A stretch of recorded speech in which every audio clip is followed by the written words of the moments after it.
जिंदगी में चीजें वैसी क्यों होती हैं जैसी वो हैं? क्या सब कुछ मतलब पहले से तय है या हम उसे बदल सकते हैं? ये सवाल आते हैं मन में, है ना? बिल्कुल। और आज हम इन्हीं सवालों को थोड़ा गहराई से समझने की कोशिश करेंगे। हमारे पास एक स्रोत सामग्री है जिसका शीर्षक है विचार, कर्म और नियति का बंधन।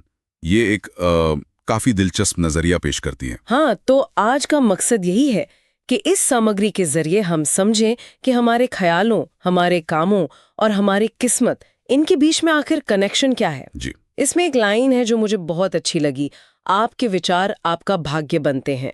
तो आइए इसी को थोड़ा खोलते हैं, है ना? बिल्कुल। देखिए, इस पूरी प्रक्रिया की जो जड़ है वो एक अकेले विचार में है। जैसा स्रोत में बताया गया है, विचार एक बीज जैसा है, छोटा सा, शायद दिखता भी नहीं, पर उसमें जबरदस्त शक्ति होती है। हाँ, मतलब हर विचार की अपनी एक एनर्जी, एक वाइब्रेशन होती है। एग्जैक्टली। जैसे सामग्री में उदाहरण है कि दया का विचार शांति लाता है।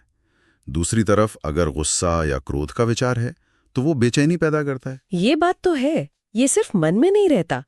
और बुद्ध का वो कथन भी इसी तरफ इशारा करता है ना? जैसा आप सोचते हैं वैसा ही आप बनेंगे। सही कहा।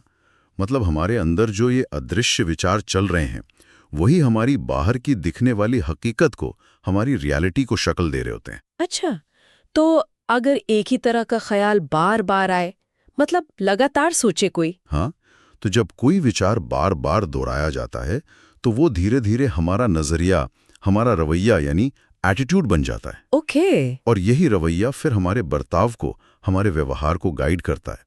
स्रोत कहता है कि यही हमारे कर्मों की बुनियाद बनता है। अच्छा, तो ये एक तरह की चेन रिएक्शन हुई। जैसे स्रोत में उदाहरण भी है, अगर किसी के मन में आत्मविश्वास है वो वैसा ही सोचेगा। हाँ, तो उसकी बातों में, उसके कामों में वो दिखेगा। वो शायद ज्यादा हिम्मत से फैसले लेगा। बिल्कुल। और इसके उलट, या अगर किसी के मन में जलन है, ईर्ष्या है, तो फिर तो बातों में कड़वाहट आएगी, कामों में शायद स्वार्थ दिखेगा। सही। तो लेखक का तर्क यही है कि विचार सिर्फ दिमाग तक सीमित नहीं रहते, वो बाहर निकलते हैं शब्दों में, कामों में। मतलब एक क्रम है, पहले विचार, जी। फिर उससे इरादा और फिर कर्म, एक्शन। जी हाँ, विचार, इरादा, कर्म, यही क्रम है। तो ये विचार कर्म बन गए, लेकिन फिर ये आदत कैसे बन जाते हैं? क्योंकि आदतें बदलना तो बड़ा मुश्किल काम लगता है। हाँ, आप बिल्कुल सही पॉइंट पर आई हैं। जब एक ही तरह का काम बार बार किया जाता है, बार बार दोहराया जाता है, तो वो हमारी आदत बन जाता है। ओके। स्रोत इसी बात पर जोर देता है। और ये आदतें फिर धीरे धीरे हमारे व्यक्तित्व का, हमारी पहचान का हिस्सा बन जाती हैं। मतलब हम आदतें लेकर पैदा नहीं होते, हम उन्हें बनाते हैं अपने कर्मों से। हाँ बिल्कुल। जैसे कोई लगातार डिसिप्लिन में रहता है तो वो धीरे धीरे कंसिस्टेंसी की आदत बना लेता है। या कोई बार बार गुस्से में रिएक्ट करता है तो वो झगड़े या संघर्ष की आदत बना लेता है। एग्जैक्टली। एक एक कर्म जोड़कर आदत बनती है। ठीक है। और फिर आता है अगला पड़ाव। यही आदतें जब लंबे समय तक चलती हैं तो वो हमारे चरित्र को बनाती हैं। हमारा कैरेक्टर। हाँ, हमारा चरित्र, मतलब हम असल में कैसे इंसान हैं। और यही चरित्र फिर हमारे जीवन की दिशा तय करता है, जिसे हम आम भाषा में नियति या भाग्य कह देते हैं। तो इस नजरिए से अगर देखें तो नियति कोई बाहरी चीज नहीं है, मतलब कोई संयोग नहीं। मैं इस स्रोत के अनुसार तो नहीं।